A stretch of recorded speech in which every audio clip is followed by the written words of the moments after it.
Dans la course à la Palme d'Or, il y a des nouveaux venus comme Kauter Ben Ania, jeune réalisatrice tunisienne qui a fait sensation pour la première semaine du Festival de Cannes avec son film Les filles d'Olfa.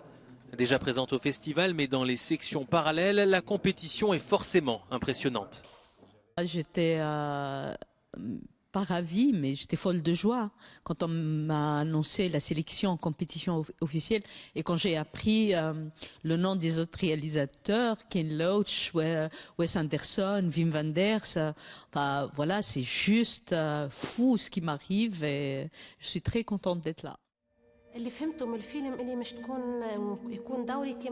filles d'Olfa mêlent la fiction et la réalité à travers un fait divers survenu après la révolution du jasmin qui a fait tomber le président Ben Ali en 2011. Kauter Ben Ania y raconte le destin d'Olfa, une mère qui a vu deux de ses filles rejoindre l'État islamique.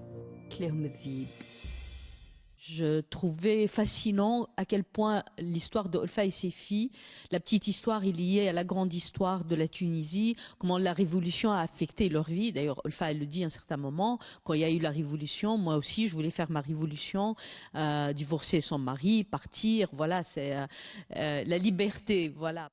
Le film se fait littéralement sous nos yeux, enchaînant les témoignages réels et des scènes reconstituées mêlant Olfa et ses deux filles cadettes avec des actrices professionnelles. Au final, le recueil d'une parole unique rendu possible par une équipe de tournage composée en très grande majorité de femmes. Quand on a commencé le tournage, enfin la préparation, je voulais choisir une équipe féminine, très féminine, et même les hommes qui étaient sur le plateau, je voulais des hommes women friendly comme on dit, parce que je savais que j'allais emporter tout le monde dans une confession intime, dans quelque chose de très à la fois thérapeutique et introspectif et de très féminin justement sur Olfa, ses filles, leur histoire, mais aussi les comédiennes. C'était très important d'avoir un safe space où tout le monde était dans l'empathie, pas dans le jugement. 21 films sont en compétition, la Palme d'Or sera remise le samedi 27 mai.